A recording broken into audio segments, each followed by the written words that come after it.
École des parents et des éducateurs, bonjour. Oui, bonjour. Aujourd'hui, on est le 15 décembre 2022 et ça fait quelques mois que je vous demande tout simplement un document, un email de votre part ou une lettre qui dit que moi, David Clapia avec un K, je suis bienvenu au rendez-vous que vous m'avez fixé. J'avais fait d'ailleurs 500 km aller-retour depuis la Drôme à l'époque où j'habitais, que j'étais venu le 7 septembre 2018, mais ça ne figure dans aucun jugement et aucun rapport de votre part. Et donc je passe pour quelqu'un qui, soi-disant, ne veut pas voir sa fille aux visites médiatisées alors que je suis venu ce jour-là. Excusez-moi, quittez pas, monsieur. Quittez pas. Merci. Allô? Oui. Non, attendez, quittez pas. École des parents. Oui, quittez pas, j'ai un souci de téléphone. Oui, parce que raccrocher, je vous l'ai dit, c'est pas ma faute. Hein.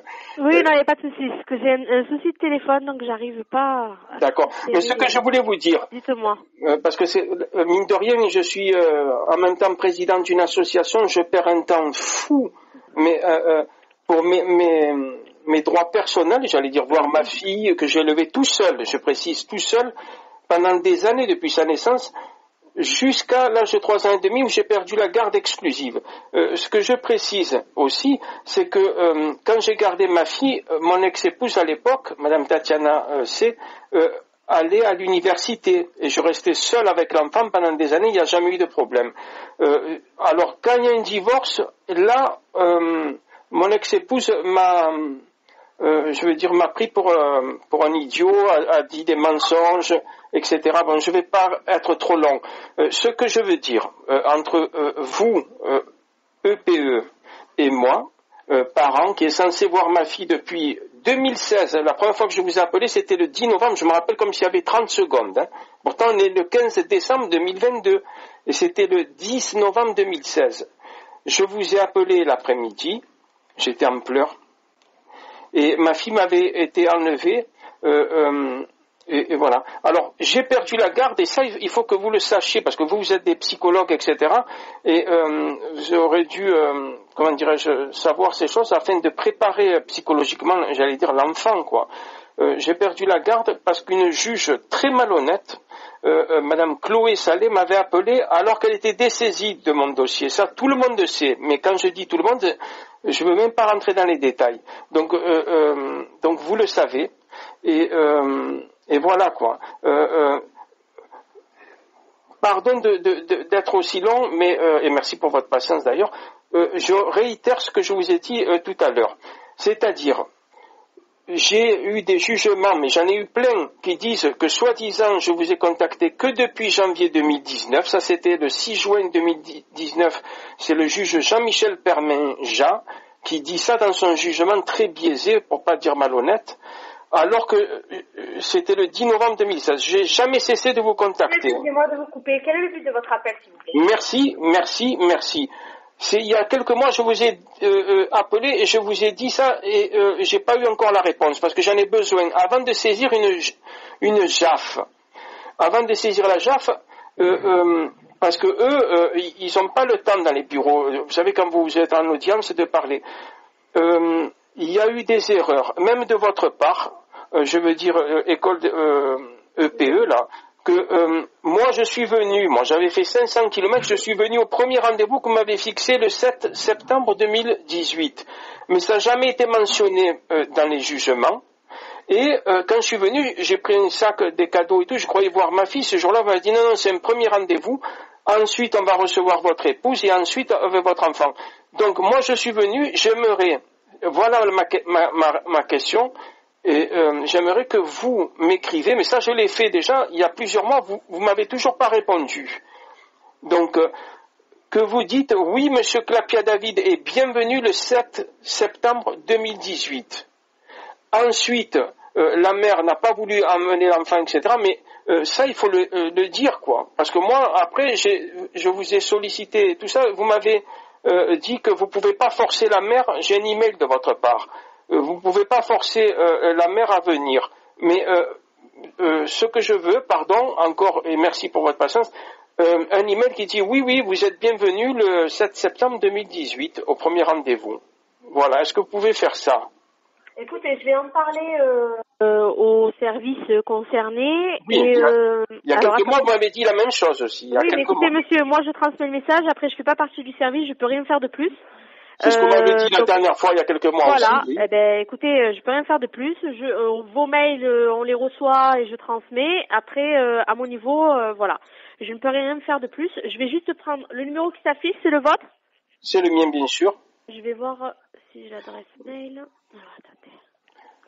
C'est toujours la même adresse mail à laquelle vous nous envoyez Oui, toujours. Je vais la renoter sur le d.clapia@orange.fr. S'il vous plaît, parce que là, vous savez, des juges me prennent pour... Alors, je suis hyper détesté. En gros, monsieur, excusez-moi. En gros, il vous faut un courrier pour que vous puissiez saisir le juge, c'est ça? Absolument.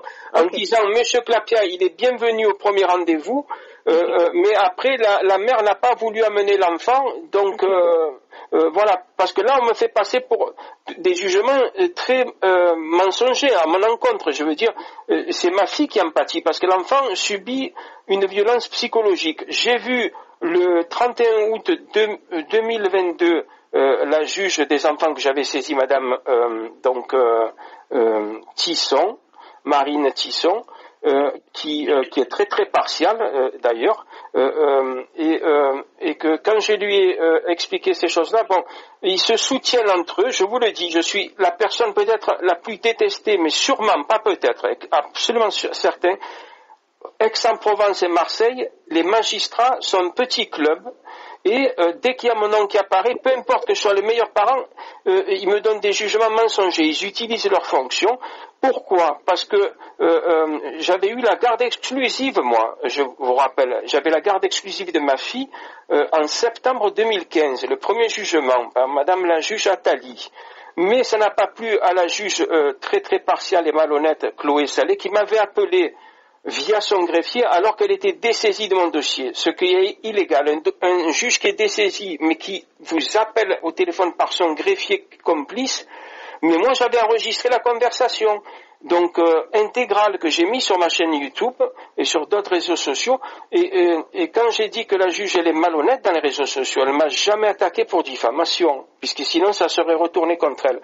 Certes, j'avais saisi le Conseil supérieur de la magistrature, mais eux, c'est un petit club, vous savez, les magistrats, ils se protègent entre eux, je suis bien au courant de ça, malgré moi.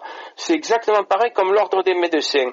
Pour qu'un médecin soit sanctionné, il faut que ça soit très médiatisé, qu'ils n'ont pas le choix de... Mais eux, comme ils ont des grosses cotisations de plus de 20 millions d'euros par les médecins, ils se protègent entre eux. Voilà. Pardon de ça, mais je peux vous donner un exemple. Madame, mon médecin, le docteur Pauline Bellenotti, avec 2 T, m'avait fait 2 ordonnances pour un médicament, j'allais dire anodin, entre guillemets, mais il fallait une ordonnance. Quand je vais à la pharmacie, le premier confinement, j'ai envoyé par email, heureusement. Et vous savez, j'ai la réponse de la pharmacie, de la pharmacie de Merlan à Marseille, qui me disent, on a contacté votre médecin, le docteur Pauline Bellenotti, qui nous a dit que cette ordonnance, elle ne vous l'a jamais fait, donc c'est un faux. C'est le médecin qui vous voyez, moi j'ai saisi l'ordre des médecins, mais tout ça j'ai mis sur ma chaîne YouTube aussi. Et le docteur Pauline Bellenotti n'a jamais porté plainte contre moi pour diffamation quoi, parce qu'elle sait qu'elle a menti contre moi. Vous voyez, moi ma rhétorique, je sais pas quoi, le fait d'être très naturel, mais il y a des gens qui abusent de leur position, j'allais dire, se disent un type normal contre un médecin, sa parole, ils vont tous me croire.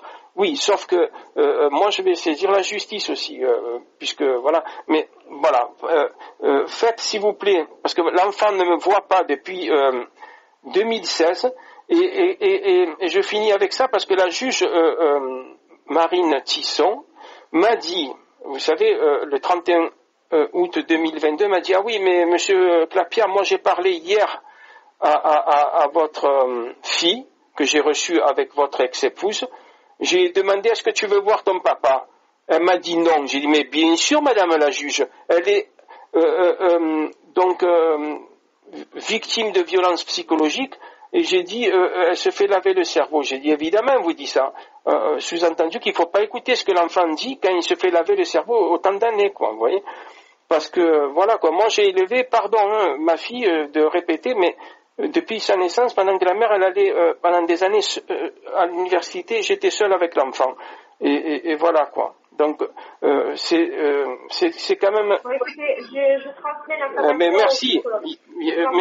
merci. Je vous souhaite une bonne journée. Bonne journée. Merci beaucoup. Au revoir. Voilà, chers amis, on est le 15 décembre 2022. Je voulais dire que Maître Fabrice Divisio, alors, peu importe si les gens ils l'adorent ou ils le détestent, c'est ce dernier qui s'est proposé publiquement, je dis bien, sur Twitter, de me défendre pour récupérer la garde de ma fille. Ça, il a dit, il y a des gens qui ont retweeté vers 22h50 que j'ai compris qu'il m'avait écrit, qu'il m'avait dit de contacter son cabinet. Mais il m'a dit ça, donc publiquement. Après, écoutez, ça fait des mois, il m'a dit ça en septembre. J'attends toujours. Moi, s'il veut me défendre, il n'y a pas de souci. Parce qu'il n'y a aucun avocat à Marseille, ou Aix-en-Provence d'ailleurs, qui va me défendre comme il faut, parce qu'ils s'arrangent, les avocats marseillais et d'Aix-en-Provence, ils s'arrangent avec les magistrats malhonnêtes, parce qu'il règne la malhonnêteté entre eux. Vous voyez ? Donc, si Maître Fabrice Divisio veut m'aider, il n'y a pas de souci. En espérant qu'ils tiennent promesse. Voilà. Quoi qu'il en soit, chers amis, je vous tiens informé de la suite. Merci.